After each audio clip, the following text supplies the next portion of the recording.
हाँ, so if A is a symmetric as well as skew symmetric matrix, then show that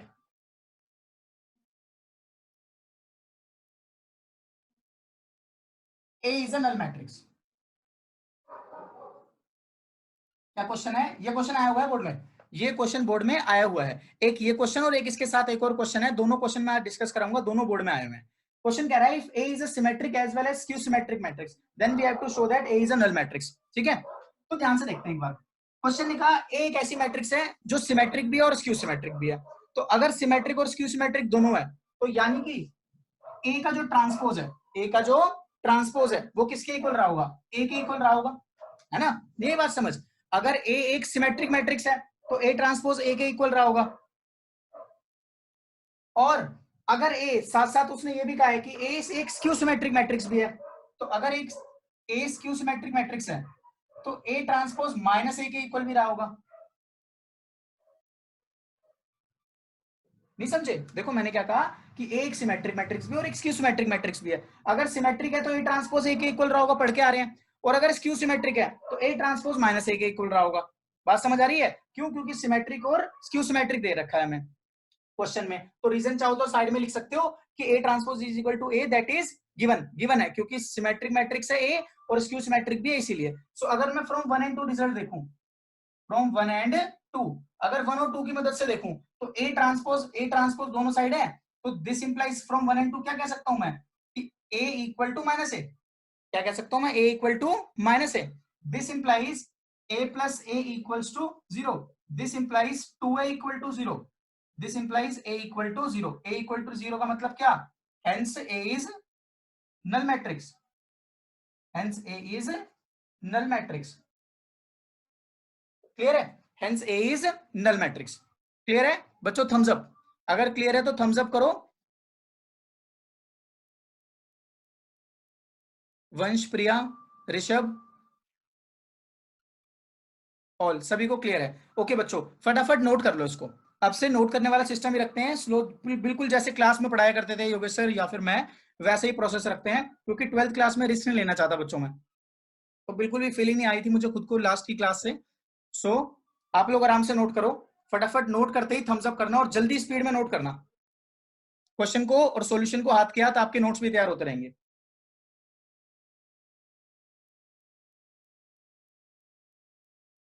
sir class की timing क्या होगी? Class की timing रखेंगे आप बताओ, आप अपने हिसाब से फिजिबल टाइमिंग बता दो। चलो अपने हिसाब से जो आप भी फिजिबल बताओगे वो रख लेंगे। बताओ क्या रखनी है? 7 बजे से। 7 बजे से? 7 बजे से रखें, चलो ठीक है।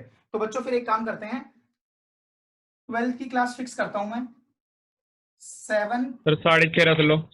6:30 पॉसिबल नहीं यार, 7 बजे से पहले मैं एक क्लास छोटी क्लास निपटा दिया करूंगा। 7 बजे से होगा कि 7 से लेकर 9 बजे तक मैं, क्योंकि मैं 12th की क्लास अगर आप लोग अपने सीनियर से पूछो ना, तो 12th की क्लास में 2 घंटे की लेता था, लाइव क्लास 2 घंटे की लेता था। आप खुद भी देखा होगा आपने कि आप आगे दूसरी क्लास लेकर चले भी जाते थे, पर 12th क्लास के बच्चे पढ़ ही रहे होते थे, कहाँ 30 मिनट और कहाँ 2 घंटे।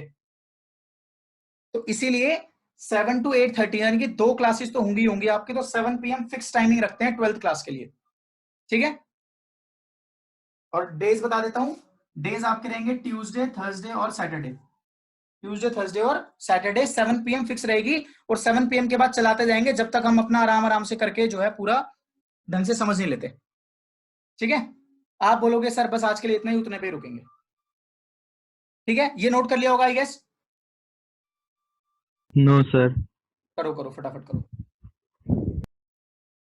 और बच्चों आने की कोशिश ये रखा करो। हाँ पायल बोलो, कुछ कह रहे हो? अच्छा नोट कर लिया पायल ने।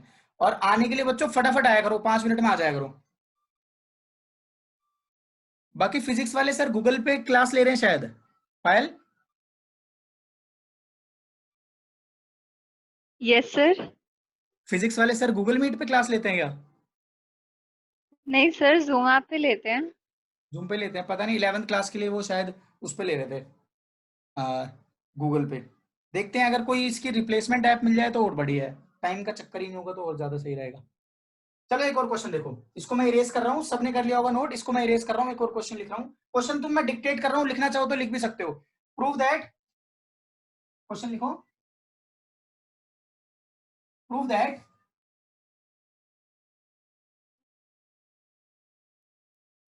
all diagonal elements, prove that all diagonal elements, prove that all diagonal elements, हाथ के हाथ लिख लेना क्वेश्चन बच्चों, हाथ के हाथ लिख लेना, क्योंकि क्वेश्चन लिखने के बाद मैं समझाऊंगा तो क्वेश्चन हाथ के हाथ लिख लेना। Of a skew symmetric matrix, ये दोनों ही क्वेश्चन आए हुए हैं अलग अलग सेट में। Skew symmetric matrix are equal, क्या कहता है, हमें क्या शो करना है कि प्रूव करो कि diagonal elements of a skew symmetric matrix are equal. ठीक है, कर लिया, नोट कर लिया क्वेश्चन।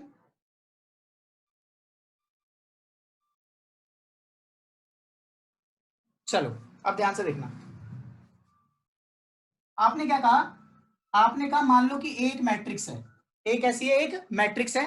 अच्छा ये मैट्रिक्स है तो मैट्रिक्स किस तरीके से लिखते हैं हम, मैट्रिक्स अगर कोई बोले सबसे शॉर्ट फॉर्म में मैट्रिक्स लिख के दिखाओ तो कैसे लिखेंगे, A equal to A I J. Short form में सबसे मैट्रिक्स लिखने का तरीका है ए इक्वल टू ए आई जे, जितनी रो जितनी कॉलम की मैट्रिक्स बनानी है आप बना सकते हो। बात समझ आ रही है। So let A is equal to A I J be a skew symmetric matrix. कैसी मैट्रिक्स है, एक स्क्यू सिमेट्रिक। क्वेश्चन में दिया हुआ था, चेक कर लो, कहता है शो करना था हमें कि उसके सारे prove that all diagonal elements of a skew symmetric matrix are equal. Question में दिया हुआ था कि एक स्क्यू सिमेट्रिक, तो इसलिए हमने कंसीडर कौन सी करी है, एक स्क्यू सिमेट्रिक मैट्रिक्स। तो अगर स्क्यू सिमेट्रिक मैट्रिक्स है तो हम कह सकते हैं ए ट्रांसपोज किसके इक्वल रहा होगा, माइनस ए के, है ना। That is a is skew symmetric, क्योंकि ए स्क्यू सिमेट्रिक मैट्रिक्स है तो इसीलिए ए ट्रांसपोज किसके इक्वल रहा होगा, माइनस ए के। बात समझ आ रही है। अच्छा ध्यान से देखना, एक छोटा सा लॉजिक है, एक बार यहां देखना। अगर मान लो ए मैट्रिक्स है, कैसी मैट्रिक्स है, ए मैट्रिक्स है 1 2 3 4 5 6, मैं कहता था आपसे कि इसका ए ट्रांसपोज निकालो, आप कहते थे सर रो को कॉलम बना दो। रो को कॉलम बनाने का मतलब क्या है, यहाँ पे रो क्या है, आई, कॉलम क्या है, जे।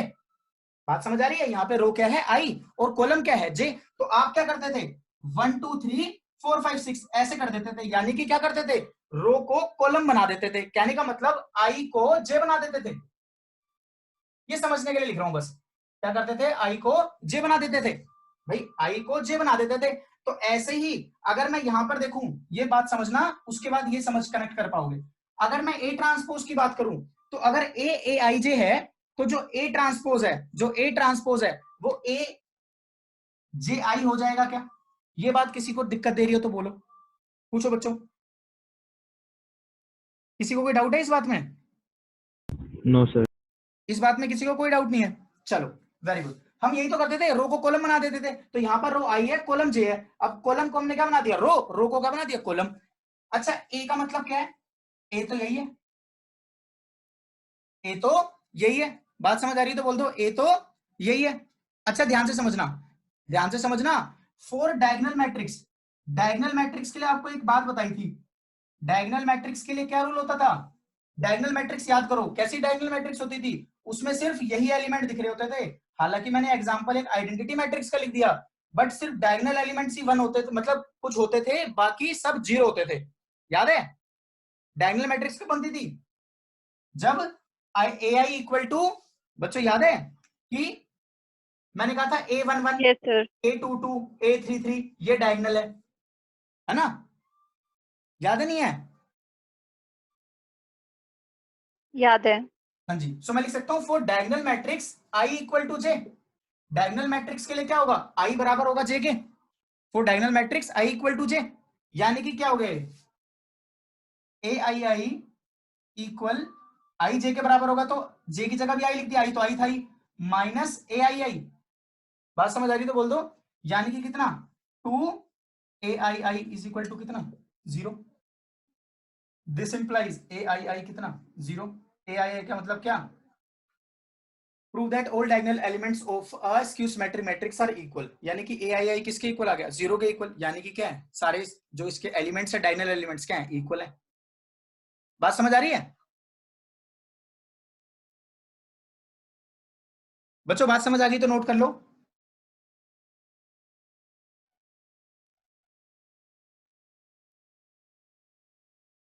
क्लियर है, थम्स अप करके नोट कर लिया करो बच्चों।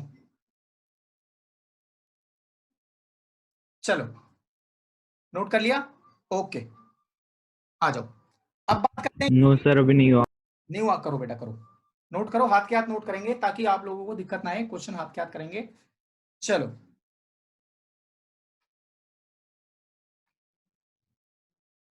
अच्छा एक बात आप लोग बताना मुझे कि जो इनवर्स वाला है, रो ट्रांसफॉर्मेशन से इनवर्स निकालने वाला है, वो अभी सीखना चाहते हो या फिर बाद में?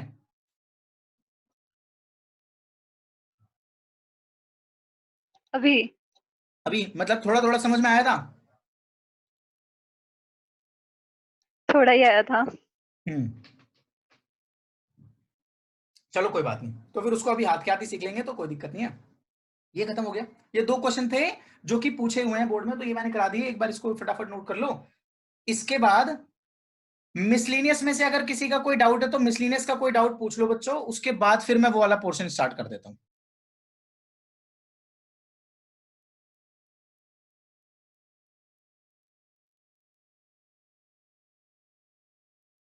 ये मैं इरेज कर रहा हूं, ये मैं इरेज कर रहा हूं बच्चों। अब कर लिया था सबने नोट? चलो हाँ, तो बच्चों मैं आपसे एक बार डिस्कस कर रहा था प्रिंसिपल ऑफ मैथमेटिकल इंडक्शन वाले क्वेश्चन के बारे में। एक बार छोटा सा ओवरव्यू दे रहा हूं, एक ही क्वेश्चन करूंगा, मिसलिनियस का क्वेश्चन नंबर 1, मिसलिनियस का क्वेश्चन नंबर 1 कर दूंगा। या फिर कोई भी आप एनसीईआरटी में से अगर कोई भी आप प्रिंसिपल ऑफ मैथमेटिकल इंडक्शन का कोई भी क्वेश्चन डिस्कस करवाना चाहो तो वो करवा सकते हो। पवन का डाउट है या विपिन का डाउट है क्वेश्चन नंबर 1, इसलिए मैं वो करूंगा। बाकी आप बता दो आपको कोई है तो क्या कहा था मैंने कि कुछ भी कंडीशन दे रखी होगी उसे पीएन मानेंगे, P1 निकालेंगे, अगर वो ट्रू आ रहा होगा तो कह देंगे ट्रू है, अगर P1 ट्रू आएगा तो आगे बढ़ेंगे। आगे बढ़ते वक्त क्या कहेंगे हम, पीके निकालेंगे, उसको ट्रू मान लेंगे। हम क्या मान लेंगे कि पीके ट्रू है। अगर पीके ट्रू है तो ध्यान से देखना, मैं पीके प्लस वन निकाल के रख लूंगा, पीके प्लस वन निकाल के रख लूंगा। ये मैट्रिक्स वाले क्वेश्चंस के लिए बता रहा हूं मैं, आपकी 11th क्लास के लिए नहीं बता रहा। पीके प्लस वन निकाल के रख लूंगा, ध्यान रखना क्या करूंगा, निकाल के रख लूंगा। जैसे पिछली बार जब मैंने कराया था ना, तो मैंने पीके प्लस वन को ओरली बोल दिया था जल्दी जल्दी के चक्कर में कि पीके प्लस वन फटाफट बच्चों ऐसे निकाल के वो कर लेंगे, रह गया था। तो पीके प्लस वन को स्टार्टिंग में ही निकाल के रख लेना। अच्छा फिर उसके बाद कैलकुलेट करेंगे, उसके बाद कैलकुलेट करेंगे पीके प्लस वन। कैसे कैलकुलेट करेंगे पीके प्लस वन? ए की मदद से, ए की मदद से मतलब ए की पावर के into A, most of the time ऐसे कैलकुलेट कर रहे होंगे हम, मोस्ट ऑफ द टाइम। ठीक है चलो, ये था इसका ब्रीफिंग कि भाई ऐसे काम करना है। अब एक क्वेश्चन पे वर्क करके देख लेते हैं। एनसीईआरटी का क्वेश्चन नंबर 1 बताओ, एनसीईआरटी का क्वेश्चन नंबर 1 क्या है?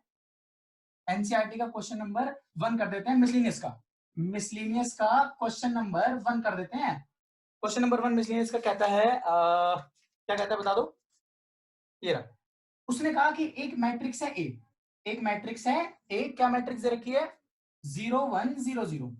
एक मैट्रिक्स है ए जो दे रखी है 0 1 0 0। हमें शो करना है कि ए आई प्लस बी ए की power N, A I plus B A की power N equal A N I plus N A N minus one B A, where I is the identity matrix of order 2। ये सब कुछ मैं बता रखा है, और एन जो है नेचुरल नंबर है। ठीक है अब ध्यान से देखते हैं बच्चों। सबसे पहले मैंने क्या कहा था, पूरे रिजल्ट को पीएन मान लेना, पूरे रिजल्ट को पीएन मान लेना। तो पीएन क्या होगा मेरा, ए आई प्लस बी ए की power N equals A N I plus N A N minus one B A. ये हो गया मेरा पीएन, मैंने पीएन मान लिया इस रिजल्ट को। अब क्या करा मैंने, मैंने निकाला P1। P1 कैसे निकालना था, n की जगह 1 रख दो, ए आई प्लस बी ए की पावर 1 इक्वल्स ए की पावर 1 आई प्लस 1 इंटू ए की पावर 1 माइनस 1 बी ए। यानी कि क्या है, ए आई प्लस बी आ गया लेफ्ट हैंड साइड में, तो राइट हैंड साइड में ए आई प्लस ए की पावर 1 माइनस 1 0 हो जाएगा, यानी कि बी आ जाएगा ए I plus B A. Clearly दोनों इक्वल है, सो P1 इज ट्रू, यानी कि P1 क्या आ गया हमारा, ट्रू आ गया। P1 क्या आ गया, ट्रू। अब मैं क्या करूंगा, PK निकालूंगा। PK कैसे निकालेंगे, n की जगह k रख देंगे, ए I plus B A, N की जगह, यहां पर n की जगह k रख दो, इक्वल्स ए के आई plus K A K minus one B ए। बात समझ आ रही है? अब देखना जरा ध्यान से, अब क्या कह रहा हूं मैं, ये मेरे क्या आ गया, पीके की वैल्यू आ गई। इसको मैंने क्या कर दिया, लेट पीके बी ट्रू। मैंने मान लिया कि पीके ट्रू है। अगर पीके ट्रू है तो पीके प्लस वन निकालो एक बार। पीके प्लस वन एक्चुअल में आता क्या, ए आई प्लस बी ए की पावर के plus one, A I plus B A की पावर के प्लस वन इक्वल्स ए की पावर के की जगह के प्लस वन, आई प्लस के की जगह के प्लस वन। अच्छा, के की जगह के प्लस वन रखूंगा तो के प्लस वन माइनस वन क्या हो जाएगा, के, ए की पावर के बी ए। ये मेरा पी के प्लस वन आना चाहिए। अब ये पी के प्लस वन आना चाहिए, इसके लिए मैं क्या करूंगा, अब कैलकुलेट करूंगा। क्या करूंगा, कैलकुलेट करूंगा P K plus one. P K plus one actual में लिख सकता हूं मैं इस हिस्से को, P K plus one actual में सॉल्व करेंगे तो क्या होता, ए आई प्लस बी ए की पावर के प्लस वन, इसकी पावर के प्लस वन। अब इसको सोल्व कैसे कर सकते हैं हम, इसको लिख सकते हैं ना ऐसे, ए आई प्लस बी ए। मैंने आपको बता भी दिया था कि ज्यादातर आपको यही रिजल्ट यूज करना पड़ता है, क्या कि आपको ए की पावर के प्लस वन है तो उसे लिख देना ए की पावर के इंटू ए। अगर के प्लस वन है पावर तो उसे के इंटू ए की फॉर्म में ब्रेक कर देंगे। ठीक है, अब ध्यान से देखना, ए आई प्लस बी ए की पावर के की तो वैल्यू आ रखी है हमारी, ये रही वैल्यू। अच्छा, इस वैल्यू को हम यूज कर रहे हैं, इसका मतलब क्या क्या कर रहे हैं हम इसको ये मान के चल रहे हैं कि ये सही है। फिर से रिपीट करता हूं सेंटेंस को, मैंने कहा अगर मैं इस वैल्यू को यूज कर रहा हूं, if I am using this particular result कि ए आई प्लस बी ए की पावर के की वैल्यू ये है, इसका मतलब मैं मान के चल रहा हूं कि ये सही है। अगर ये सही है तो मैं इसकी जगह यहां लिख सकता हूं, इसका मतलब क्या हुआ, मैंने इसका यूज कर लिया मान के कि ये सही है। तो क्या आ गया, ये ए की पावर के आई plus K A K minus one B A into A I plus B A equal to, ध्यान से देखना। अच्छा, अब क्या करना है, अब ब्रैकेट सोल्व करना है बस, इसको इससे मल्टीप्लाई कर दो। जब इसको इससे मल्टीप्लाई करोगे तो क्या हो जाएगा, ए के प्लस वन आई, क्योंकि हमें पता है आइडेंटिटी मैट्रिक्स किसी से भी मल्टीप्लाई हो तो आइडेंटिटी ही आएगा, आइडेंटिटी मैट्रिक्स किसी से भी मल्टीप्लाई हो तो आइडेंटिटी ही आएगा।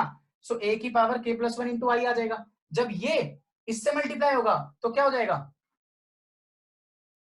ए की पावर के बी आई ए प्लस, जब ये इससे मल्टीप्लाई होगा तो ए की पावर के माइनस वन प्लस वन तो के बन जाएगा। सो के ए की पावर के, ध्यान से देखना, के ए की पावर के माइनस वन बी ए।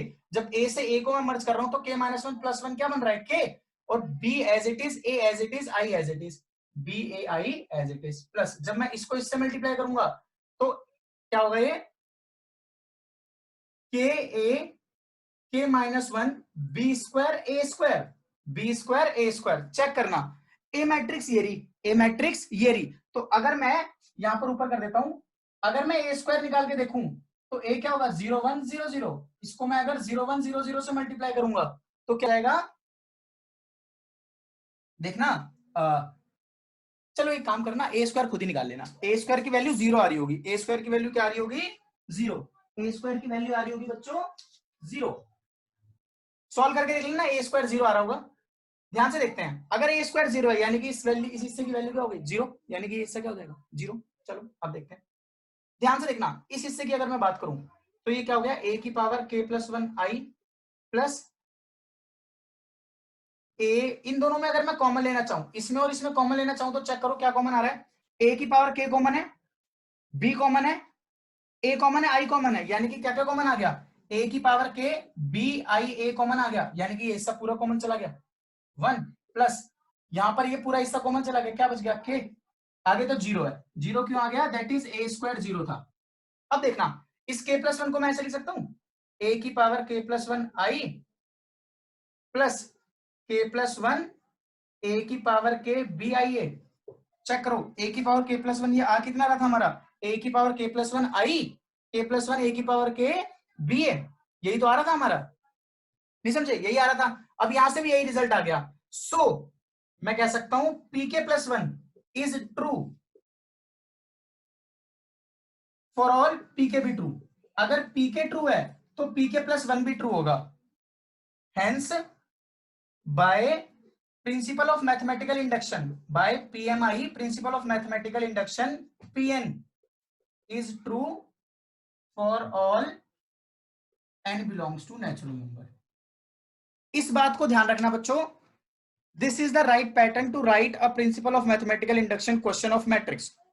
मैट्रिक्स के किसी प्रिंसिपल ऑफ मैथमेटिकल इंडक्शन के क्वेश्चन को इस तरीके से लिखते हैं। कैसे?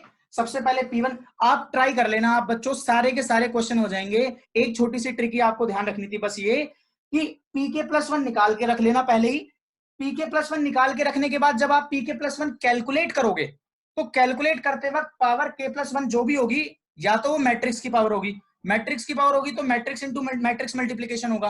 अगर नॉर्मल कंडीशन प्रूव करवा रहा होगा तो कंडीशन में पावर k+1 आएगी, कंडीशन में पावर k+1 आएगी तो वो नंबर इंटू वो, ऐसे करके सोल्व कर लेना तो आपका काम बन जाएगा। अब बच्चों आप फटाफट इसका स्क्रीनशॉट ले लो, आप इसका स्क्रीनशॉट ले लो यार। नोट करना चाहते हो तो नोट करो, बट 2 मिनट में नोट करना, फटाफट नोट कर लो, फटाफट नोट कर दो बच्चों। ये पहले आप समझ में आ गया बेटा? सर राइट साइड में थर्ड स्टेप समझ नहीं आया। राइट साइड में कौन सा स्टेप बेटा? This one, third. This one, third step, this one. Yes sir. देखो यस। क्या करा, देखो क्या करा मैंने, AI प्लस BA की पावर क्या दिख रही है, इसकी जगह, एक सेकंड, इसकी जगह ये वाली वैल्यू रख दी। ये वाली वैल्यू कहां से मिली मुझे? ये रही ना, ये AI प्लस BA की पावर के जैसा दिख रहा है, ये वाली वैल्यू मैंने यहां से रखी है, A की power KI plus KA K-1 BA। Check कर लो, इसकी जगह ये रख दिया, नहीं समझे? यस सर समझ गई। हाँ, हम मान के चल रहे हैं ना कि PK ट्रू है। ये कंडीशन मैं क्यों लिख पाया? क्यों? क्योंकि मैंने बोल दिया कि ये इसके बराबर है। भाई कौन कह रहा है ये इसके बराबर है? हमने मान लिया कि PK ट्रू है। बात समझ गए? चलो फटाफट नोट कर लो अभी से।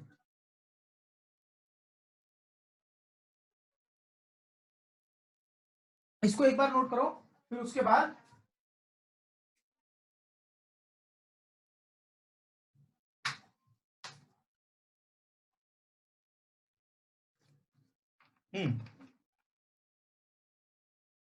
बच्चों 37 हो रहा है, 40 तक नोट कर लो। 37 हो रहे हैं, 40 तक नोट कर लो। फिर कुछ इंटरेस्टिंग फैक्ट बताऊंगा, फिर उसके बाद जो है आप लोग इजीली समझ पाओगे जो इनवर्स वाली बातचीत थी उसको। ठीक है,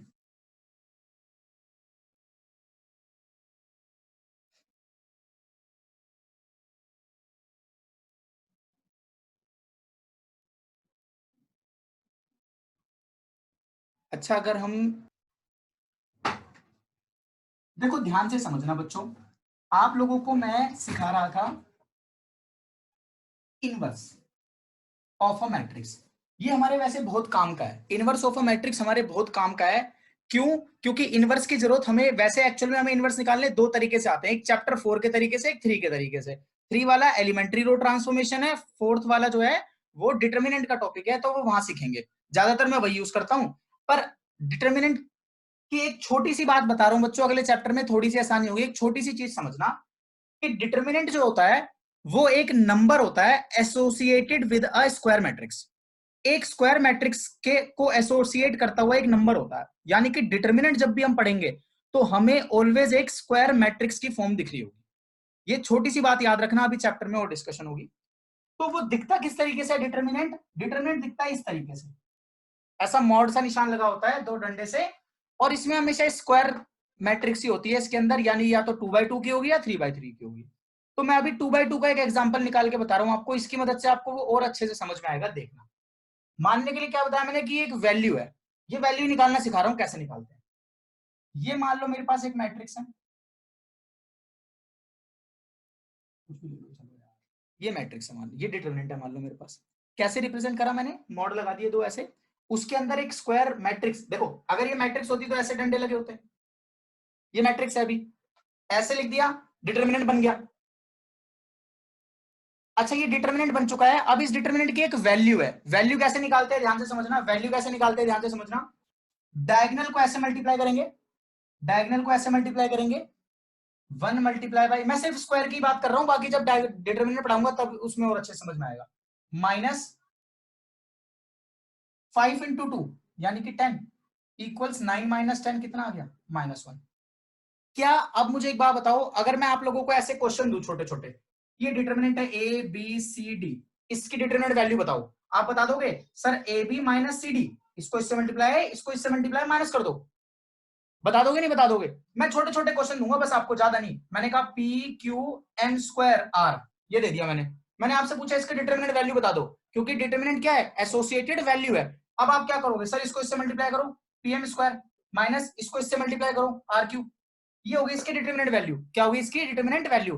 तो अब मुझे इतना समझ में आ चुका है, तो थम्स अप कर देना कि किसी डिटरमिनेंट की, डिटरमिनेंट भी सबकी नहीं, सिर्फ टू ऑर्डर की, सिर्फ टू ऑर्डर के डिटरमिनेंट की डिटरमिनेंट वैल्यू निकालनी आ गई आज। टू ऑर्डर के डिटरमिनेंट की डिटरमिनेंट वैल्यू निकाल सकता हूं। आ सकता है? आमिर को समझ में आ गया, ऋषभ को आ गया, प्रिया को आ गया, पायल, डन, ओके।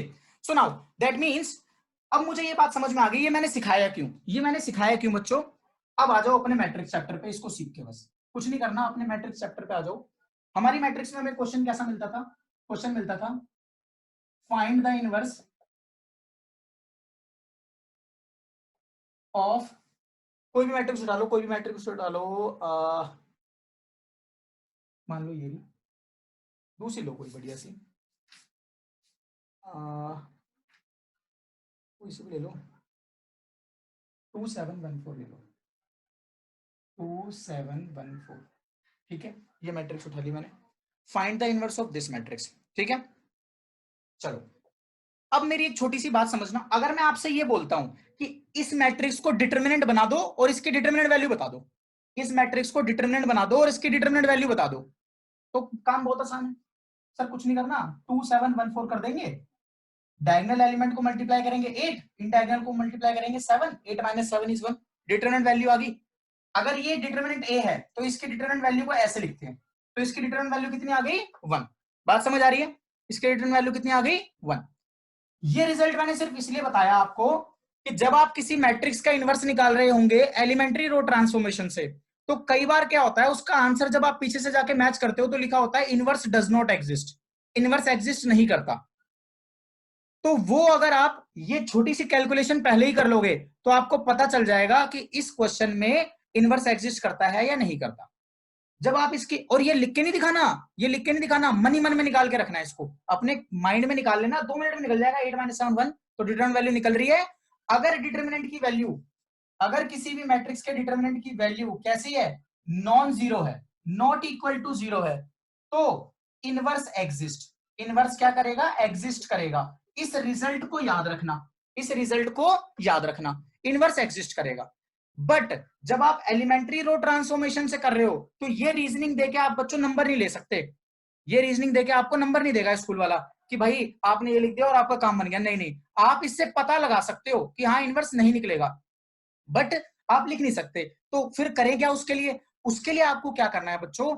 उसके लिए आपको जो मैं सिखाने वाला हूं अब, यही प्रोसेस फॉलो करोगे। उसमें होगा क्या, थोड़ी देर बाद आपको ना किसी भी रो के दोनों एलिमेंट जीरो मिल जाएंगे या किसी कॉलम के दोनों एलिमेंट जीरो मिल जाएंगे, यानी कि एक रो या एक कॉलम के दोनों ही एलिमेंट जीरो आ जाएंगे। जब ऐसी सिचुएशन मुझे दिख जाएगी ना, मैं तभी लिख दूंगा कि since all the elements of R2 are zero, hence inverse does not exist. बात समझ आ गई? ये छोटी सी बात है। इसके बाद अब देखते हैं कि इनवर्स निकालने का प्रोसेस क्या है। एक शॉर्टकट मेथड, एक शॉर्टकट मेथड है जो आपको डायरेक्ट आंसर दे देगा, एक शॉर्टकट मेथड डायरेक्ट आंसर दे देगा, उससे आप मैच कर सकते हो। चेक करो कैसे, ध्यान से देखना। यहां तक तो क्लियर था? आप नोट करो, पहले इस बात को नोट करो, इस चीज को नोट करो, सिर्फ ये थोड़ा सा रफ रे डायग्राम बना के याद रखना। A determinant A not equal to zero, inverse exist करेगा, ठीक है। डिटरमिनेंट ए की वैल्यू कैसे निकालते हैं ये भी सिखा दिया, सिर्फ छोटे छोटे ऑर्डर के, टू ऑर्डर के निकाल सकते हैं, वो सिखा दिया आपको। क्लियर है? चलो तुम ये लिख लिया होगा छोटा सा। अब एक बात देखना, इसका इनवर्स अभी मैं पूरे पैटर्न से लिखूंगा आपके सामने, उस पैटर्न को समझाऊंगा भी कैसे है वो। उससे पहले डायरेक्ट आंसर देखते हैं कैसे निकलेगा इसका। इसका डायरेक्ट आंसर कैसे निकलेगा बच्चों, ध्यान से देखना। सबसे पहले डिटरमिनेंट ए की वैल्यू निकाल लेना, इसको बोल देना, मान लेना कि ये डिटरमिनेंट है ए, लेट ए जो मैट्रिक्स है आपकी 2714 है, तो डिटरमिनेंट ए की वैल्यू क्या आई थी? 1। डिटरमिनेंट ए की वैल्यू कितनी आई थी? 1, ये निकाल लिया था हमने, ठीक है। चलो अब ध्यान से देखना, मैं आपसे बात करूं डायगोनल एलिमेंट, किसकी बात करूं? अगर मैं किसकी बात करता हूं? Diagonal elements. किसकी बात करता हूं? Diagonal elements. तो आपका जवाब आता है सर डायगोनल एलिमेंट्स है 2 और 4। डायगोनल एलिमेंट कौन से हैं? 2 और 4। डायगोनल एलिमेंट्स कौन से हैं? 2 और 4। क्लियर है? अब देखो आपको क्या करना है, जब आप इनवर्स निकालोगे, जब आप इनवर्स निकालोगे तो आपको क्या करना है, डायगोनल एलिमेंट को इंटरचेंज कर देना, सॉरी डायगोनल एलिमेंट के साइन चेंज कर देना, डायगोनल एलिमेंट के साइन चेंज कर देना। साइन चेंज करने का मतलब क्या है, जैसे मान लो एक चीज देखना, ध्यान से देखना, ये ए मैट्रिक्स है आपके सामने, इसके डायगोनल एलिमेंट्स ये हो गए, पहले इसके नॉन डायगोनल एलिमेंट्स भी लिख लो, नॉन डायगोनल एलिमेंट्स भी लिख लो, ठीक है। ये काम करो, रिजल्ट आपको एक साथ ही सिखाऊंगा, पहले सोल्व कर लेते हैं, फिर रिजल्ट आपको याद करने में आसानी होगी। नॉन डायगोनल एलिमेंट्स कितने आ गए इसके, 1 4, ये ध्यान रखना, बस ये छोटी सी बात याद रखना, लास्ट में पूछूंगा आपसे सीधा। Diagonal elements 2 4, non diagonal elements 1 7, non diagonal elements 1 7, इतना ध्यान रखेंगे। और फिर आप पूरा प्रोसेस करते हैं, फिर लास्ट में जब आंसर आ जाएगा तो आप मुझे खुद ही बता सकते हो, शायद कई बच्चे, कि क्या इसका शॉर्टकट मेथड हो सकता है। इसको लिख के रख लो, इसको भी लिख के रख लो, इस छोटे से हिस्से को भी लिख के रख लो, फटाफट लिख के बच्चों थम्स अप करना, लिख के फटाफट थम्स अप करना, लिख के फटाफट थम्स अप करो बच्चों, जब आप इसे लिख लो तो फटाफट थम्स अप करो।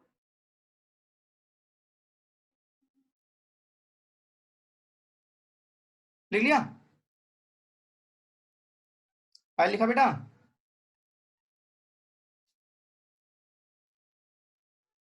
मैंने नहीं लिखा,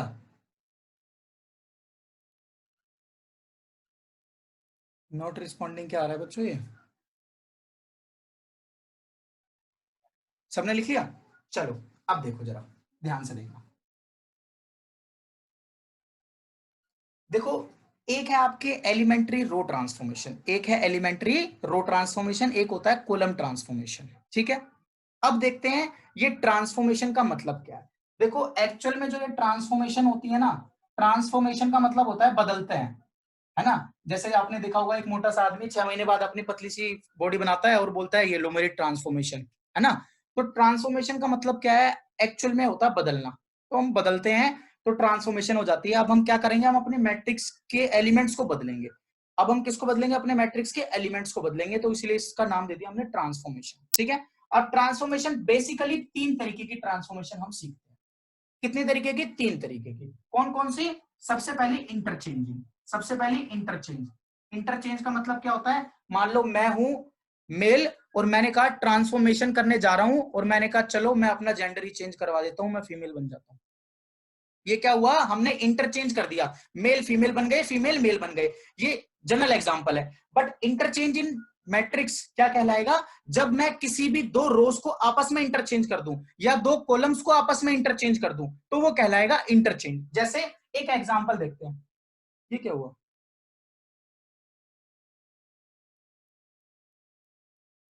यू आर होस्ट नाउ, चलो पता नहीं क्या हो गया था, अपने आप ही बंद कैसे हो गई, चलो खैर ओके, आ जाओ। कहता है फाइंड द इनवर्स ऑफ 2714, इसकी बात चल रही थी। मैंने कहा था ट्रांसफॉर्मेशन क्या है, ट्रांसफॉर्मेशन में मैंने कहा था कि इंटरचेंज, इंटरचेंज का मतलब होता है व्हेन 2 रोज और 2 कॉलम्स आपस में इंटरचेंज हो जाए। मतलब अगर मान लो मेरे पास एक मैट्रिक्स है P, 1 2 3 4 5 6 7 8 9, ये एक मैट्रिक्स है मेरे पास P। मैंने क्या कहा, आपको पता है बच्चों सबको कि ये R1 है, ये R2 है और ये R3 है ना। ये R1 है, ये R2 है और ये R3 है। अब अगर मैं कहता हूं कि R1 इंटरचेंजेस टू R2, इसको पढ़ते कैसे, इंटरचेंजेस टू, ऐसा तीर का निशान होता है बच्चों, दोनों तरफ तीर से ये एरो से लगे होते हैं, इसको इंटरचेंज के लिए यूज करते हैं। मतलब क्या करते हैं हम इसमें आपस में बदल देते हैं। जैसे मान लो R1 को इंटरचेंज कर रहे हैं R2 में, तो ये वाली रो ऊपर चली जाएगी, ये वाली रो नीचे आ जाएगी। ऐसे ही हम किसी भी रोज को इंटरचेंज कर सकते हैं आपस में। अच्छा, रोज को रोज में इंटरचेंज कर सकते हैं, कॉलम को कॉलम में इंटरचेंज कर सकते हैं, ठीक है। चलो अब देखते हैं, ये था हमारा पहला इंटरचेंज रूल, ठीक है। इंटरचेंज रूल हमें समझ में आ गया कि R1 इंटरचेंजेस टू R2 का मतलब क्या है, आपस में 2 रोज इंटरचेंज हो गई R1 और R2। चलो अच्छा एक बात देखना, अगर ऐसा होता है तो क्या होगा, 4 5 6 ऊपर चली जाएगा, 1 2 3 नीचे आ जाएगा और 7 8 9 नीचे चले जाएगा। अच्छा एक बात बताओ, क्या ये दोनों मैट्रिक्स इक्वल हैं, आर द 2 मैट्रिसेस इक्वल, क्या ये दोनों No, sir. इक्वल हैं, बोलो, क्या No, sir. मैट्रिक्स इक्वल है, ये दोनों मैट्रिक्स इक्वल नहीं है। क्योंकि मैट्रिक्स इक्वल कब होती थी, when corresponding elements are equal, ये तो 1 है और ये 4 है, तो ये मैट्रिक्स इक्वल नहीं है, बात ध्यान रखना। चलो अगला इंटरचेंज के बाद बच्चों अगला आता है आपका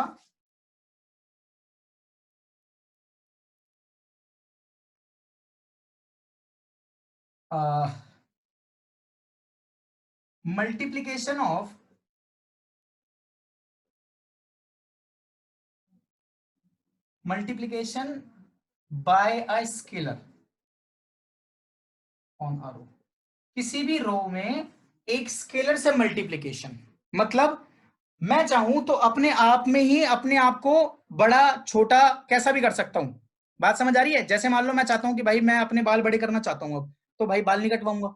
अगर अपने आप को बड़ा करना, बाल बड़े करना चाहता हूं तो मैं बाल नहीं कटवाऊंगा। तो ऐसे ही हम क्या करना चाहते हैं, अब हम अपनी एक मैट्रिक्स को जो है सिर्फ एक रो को, पर्टिकुलर रो को मैं क्या करना चाहता हूं, मल्टीप्लाई करना चाहता हूं किसी से, तो मैं कर सकता हूं। उसके लिए ऑपरेशन कैसे लिखते हैं, R1 चेंजेस टू, R1 की जगह R2 भी आ सकता है, R3 भी आ सकता है। कैसे? सपोज करो 2R1 मतलब क्या हुआ, हमने उसे 2 से मल्टीप्लाई करवा दिया। तो हम चाहें तो किसी भी रो को किसी स्केलर यानी कि कांस्टेंट से मल्टीप्लाई करवा सकते हैं।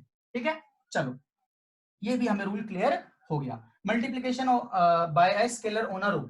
तीसरा होता है हाँ, एडिंग रोज और कॉलम्स। अब 2 रोज या 2 कॉलम्स को ऐड करना, ये हमारा तीसरा है और ये आखिरी है। इतने ही हमारे जो है ट्रांसफॉर्मेशन हम यूज करते हैं मैट्रिसेस के लिए। रोज और कॉलम्स को ऐड करना, मतलब मैंने कहा कि R1 में चेंज करना चाहता हूं, तो क्या चेंज करना चाहता हूं, मैं ऐड कर रहा हूं। किस किस को? 3 रोज को मैंने ऐड कर दिया। मैंने कहा सर मैं रोज को नहीं 2 ही रो को ऐड करना चाहता हूं, मैंने कहा 2 को कर लो। किसी ने कहा सर मैं पहली रो में दूसरी रो को 2 टाइम्स मल्टीप्लाई करके ऐड करवाना चाहता हूं, मैंने कहा कोई नहीं, वो कर लो, कोई दिक्कत थोड़ी है। बात समझ आ गई? तो यानी कि ये मेरे ऑपरेशन, ये मैं लगा सकता हूं। अब देखते हैं, अब इन ऑपरेशंस को लगाने के, इन ऑपरेशंस की मदद से मुझे इसका इनवर्स फाइंड करना है, ये क्वेश्चन है। ठीक है, चलो इसको बच्चों आप लोग फटाफट एक इसका स्क्रीनशॉट ले लो, क्योंकि टाइम बहुत कम है और आज इसके बाद आगे कंटिन्यू करने में थोड़ी दिक्कत आएगी, तो इसलिए आप इसका स्क्रीनशॉट ले लो फटाफट।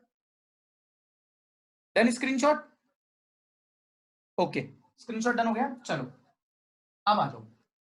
अब क्या करना है आपको, ध्यान से समझना। एक रिजल्ट है, एक रिजल्ट है छोटा सा, एक रिजल्ट है छोटा सा।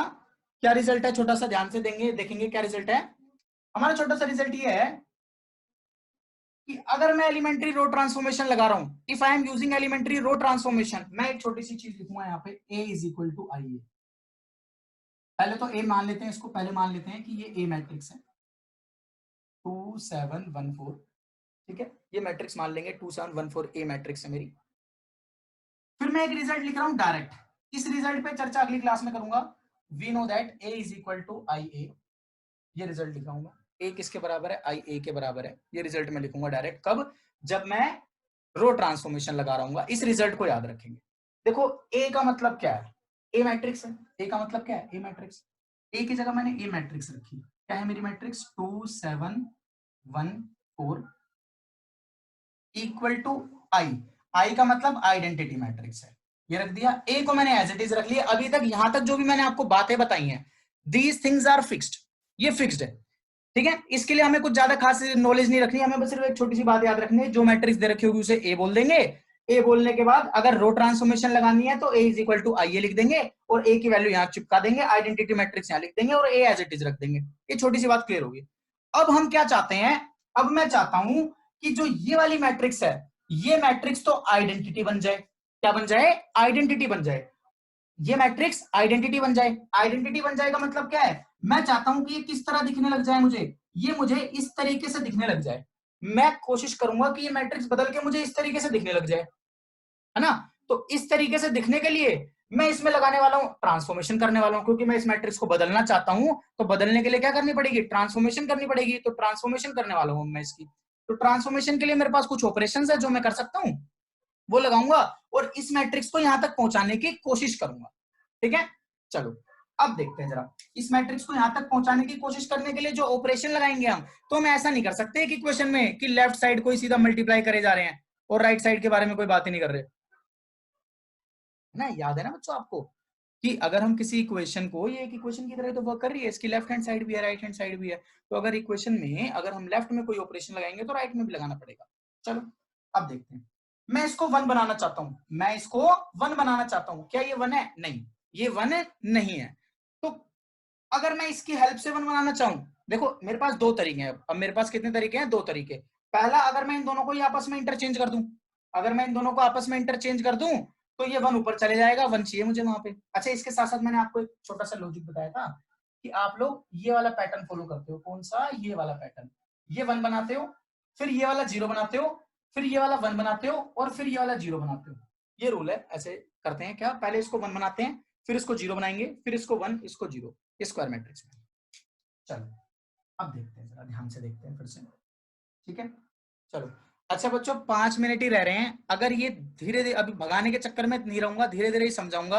इन केस ये छूट जाता है थोड़ा सा part, so please it's a request to all of you कि सब लोग दोबारा से आईडी शेयर करूंगा तो ज्वाइन करना, और ज्वाइन करने के बाद 10 मिनट 5-7 मिनट के अंदर ही फिर से खत्म हो जाएगा ये, तो छोड़ देंगे, ठीक है?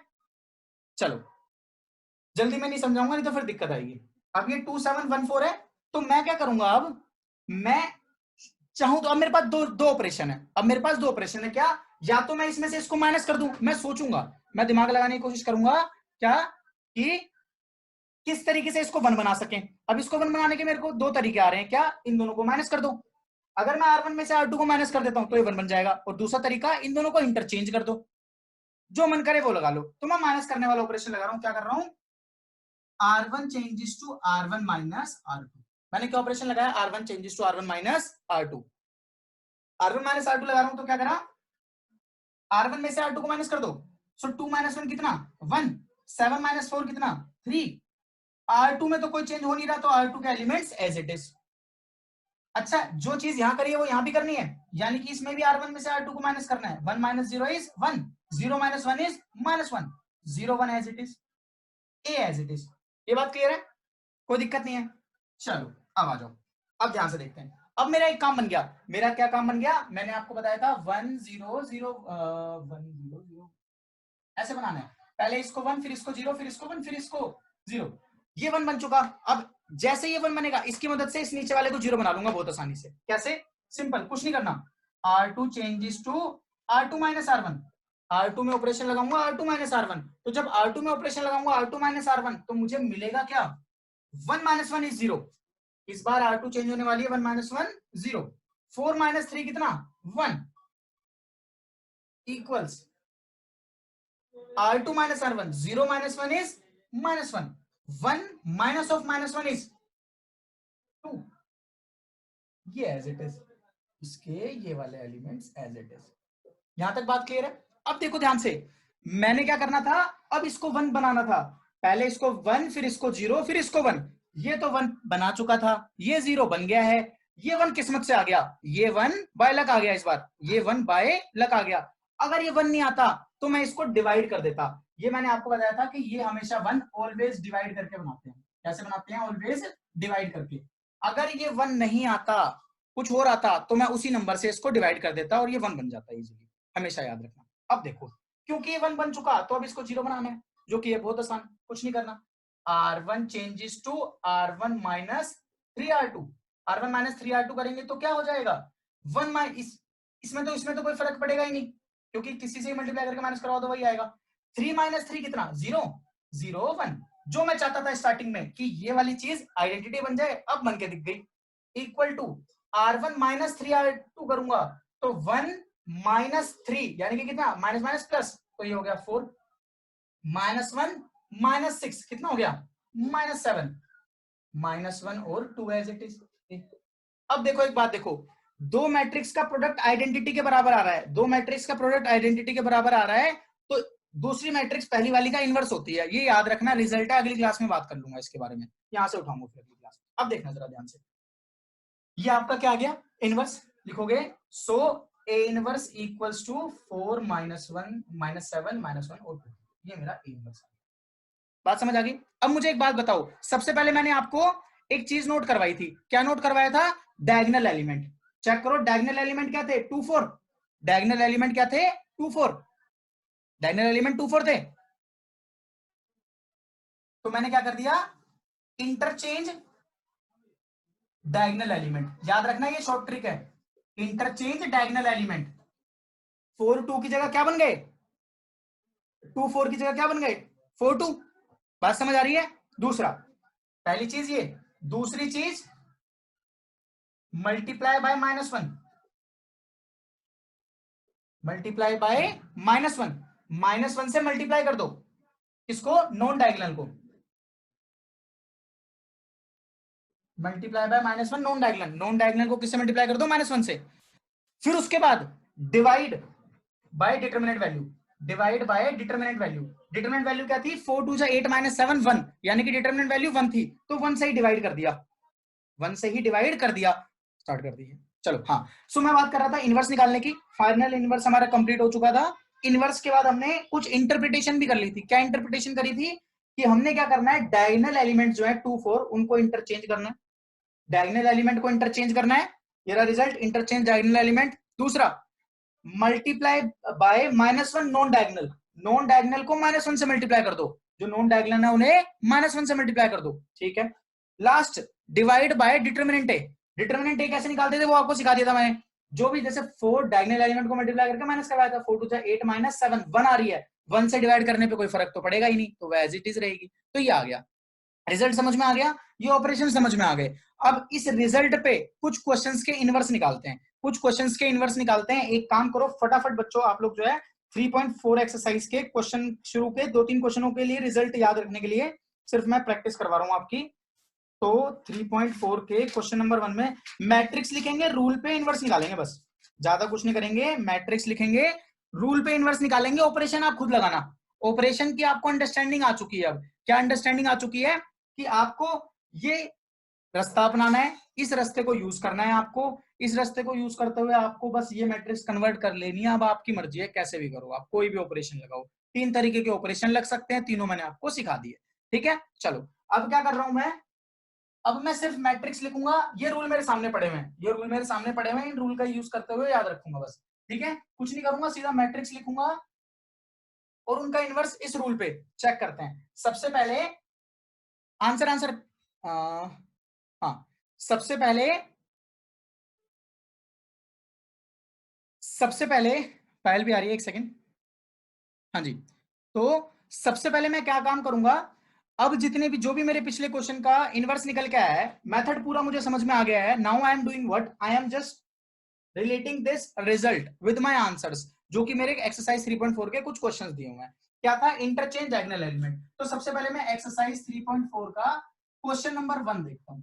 क्वेश्चन नंबर 1 में मैट्रिक्स आपको दी हुई है क्या, 1 -1 2 3, ये मेरी मैट्रिक्स है, ठीक है, ये मेरी मैट्रिक्स है। सबसे लास्ट में लिखा है मैंने डिवाइड बाय डिटरमिनेंट ए, पर सबसे पहला ही काम क्या करना, डिटरमिनेंट ए निकाल के रख लेना बस। डिटरमिनेंट ए कैसे निकालते थे, चेक करो। डिटरमिनेंट ए कैसे सिखाया था कि स्क्वायर ब्रैकेट की जगह ये मॉड के निशान लगा दो। डिटरमिनेंट ए कैसे निकलेगा, डायगोनल को मल्टीप्लाई करो, 3 × 1 - 2 × -1, ये माइनस फॉर्मूले का है, इन दोनों को माइनस करा तो ये आ गया। सो 3 + 2 = कितना आ गया, 5। अब मैंने आपको एक बात ये बताई थी कि डिटरमिनेंट ए की वैल्यू अगर नॉट इक्वल टू 0 होगी तो इनवर्स एग्जिस्ट करेगा, ये बात याद रखना। अब डिटरमिनेंट ए क्या है, नॉन जीरो, इनवर्स एग्जिस्ट करेगा। आंसर क्या होगा, सिर्फ डायरेक्ट आंसर निकालेंगे। अब तो मैं सीधा इसका ए इनवर्स लिख रहा हूं। अगर ये मेरी मैट्रिक्स ए है तो ए इनवर्स, यहां आ जाओ रूल पे, रूल पे आ जाओ। क्या रूल कह रहा है, interchange diagonal element, diagonal element interchange कर दो भाई। ये 1 3 था, ऐसे कर दो 3 1। बात समझ आ गई, डायगोनल एलिमेंट इंटरचेंज कर दिए। अब multiply by -1 non diagonal, non diagonal को -1 से मल्टीप्लाई करो, यानी कि क्या, -2 और 1, -2 और 1। उसके बाद divide by determinant A, determinant ए की वैल्यू कितनी है, 5, डिटरमिनेंट ए की वैल्यू कितनी थी, 5, 5 से डिवाइड कर दो, यानी कि 3/5 1/5 -2/5 1/5। एक बार एनसीईआरटी के पीछे जाके अपनी बुक के आंसर में देखो, चेक करो इसका आंसर क्या है, इस मैट्रिक्स का आंसर क्या निकल के आया है, ए इनवर्स। चेक कर लेते हैं, चेक कर लो इसका निकल के क्या है, चेक कर लो, यही निकल के आएगा। चेक करो और थम्स अप करो कि यही आया क्या। एक बार सभी चेक कर लो अपनी एनसीईआरटी की बुक में पीछे से आंसर मैच करके, क्वेश्चन नंबर 1 के इनवर्स का आंसर यही निकल के आया क्या, और थम्स अप कर देना। देखो मैं ये नहीं कह रहा कि आप डायरेक्ट बता सकते हो, बट हाँ इससे यूजफुल रिजल्ट होगा ये, आगे जो डिटरमिनेंट पढ़ाऊंगा तो वहां पे डायरेक्ट काम आएगा आपके। सो प्रिया सेड कि हाँ आंसर मैच कर लिया उसने और यही आंसर निकल के आया। बाकी और भी कर लो बच्चों, ठीक है चलो। सो एक ही हो गया, अब आ जाओ, अब देखते हैं। अच्छा आंसर में से कोई एक क्वेश्चन ऐसा बताओ जिसका आंसर ही नहीं निकल रहा, 12th वाले का आंसर नहीं निकल रहा, 12th वाले का आंसर नहीं निकल रहा, इनवर्स डज नॉट एग्जिस्ट है। तो मैं 3 ही करूंगा, एक ये कर दिया, एक और चेक करते हैं, फिर उसके बाद तीसरा वो कर देंगे। चलो अब देखते हैं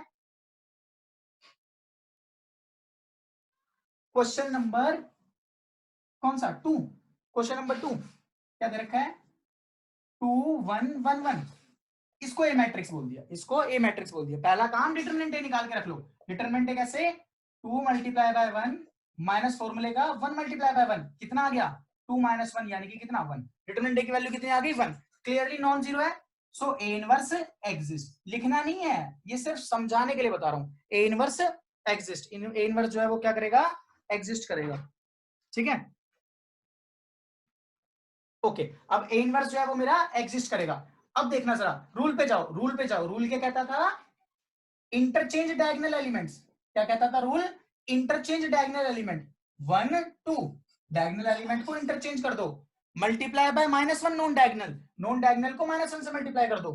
फिर उसके बाद क्या कहता था divide by determinant A, divide by determinant A का मतलब 1 से डिवाइड कर देना। अच्छा 1 से डिवाइड करने का कोई फायदा ही नहीं है, तो आंसर क्या आ गया ए इनवर्स की वैल्यू ये आ गई। चेक कर लो एक बार, इसके लिए भी चेक कर लो फटाफट और बता दो यही है क्या, इसके लिए भी चेक कर लो बता दो यही है क्या।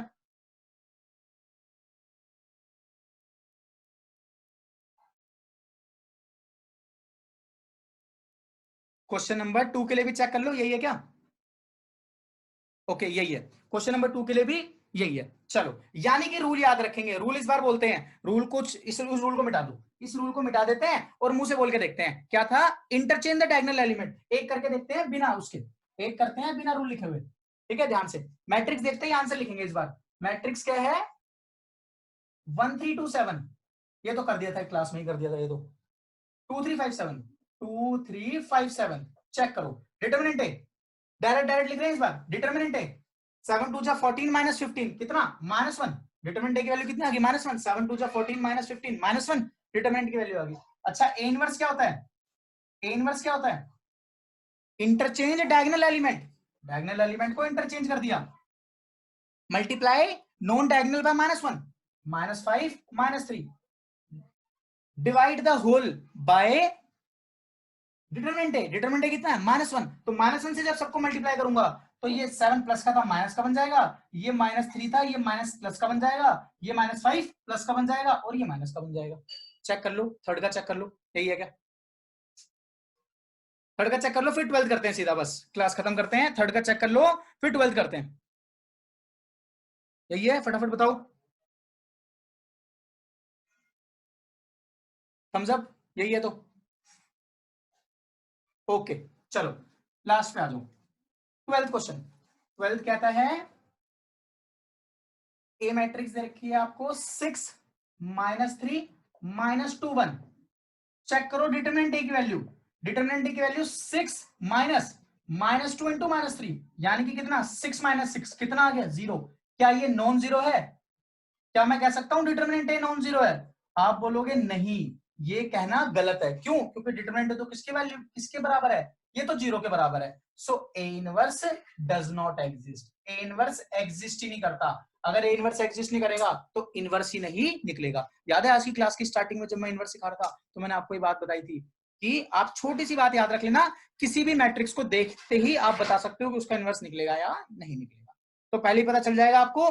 बट आप ये लिख के ये नहीं बोल सकते कि मेरा आंसर नहीं निकल रहा पीछे से, तो क्या करोगे आप, आपको एलिमेंट्री ऑपरेशन ही लगाने होंगे, बट एलिमेंट्री ऑपरेशन लगाते वक्त क्या होगा आपका किसी भी 2 रोज के एलिमेंट 0 बन जाएंगे या 2 कॉलम के, बट मैं आपको सलाह दे रहा हूं कि रो एलिमेंट्री ट्रांसफॉर्मेशन से ही करना, तो जब रो से करोगे तो सिर्फ रो के ही दोनों 0 बनेंगे, जब रो के दोनों 0 बनेंगे तो रीजन लिख देना that is all the elements of R2 are 0, that is why A inverse does not exist. Clear है? सो अब बच्चों आप लोग आई होप मिसलिनियस में आपके कोई डाउट नहीं होंगे, बट फिर भी आप एक काम करना बच्चों, कल संडे है फ्री का दिन है, तो एक काम करना आप लोग मुझे अपने पर्सनल डाउट्स व्हाट्सएप पे भेज देना। सबके पर्सनल डाउट को कंसीडर करते हुए आपकी क्लास में जैसे नेट का इशू आता है, तो मैं नेट का इशू ना लेते हुए एक ऑनलाइन वीडियो ही बना दूंगा जिसमें सिर्फ एनसीईआरटी के डाउट डिस्कस कर दूंगा। तो बच्चे का नाम भी ले लूंगा वीडियो में कि हाँ भाई ये इसका डाउट था, तो ये हो गया ऐसे, और ये मैं इसके डाउट्स कर रहा हूँ, उसके डाउट्स कर रहा हूँ, तो आपके पूरे डाउट्स क्लियर हो जाएंगे। और वीडियो देख लोगे तो किसी और का डाउट भी आपको अच्छे से क्लियर हो जाएगा। और कुछ उसमें अच्छे अच्छे क्वेश्चन भी ऐड कर दूंगा मैट्रिक्स के। ठीक है, तो मैं ये कल काम कर दूंगा। तो कल के लिए आपकी कोई क्लास नहीं है वैसे। बाकी 3.4 अब आप अच्छे दिल से ट्राई कर सकते हो। हालांकि अभी भी 3 ऑर्डर का मैंने नहीं बताया है, 3 ऑर्डर का मैं क्लास में ही कराऊंगा, 3 ऑर्डर का मैं क्लास में कराऊंगा। ठीक है, डन। सो प्लीज बच्चों, it's a request to all of you कि चलो मैं पहले इसको वो कर देता हूं।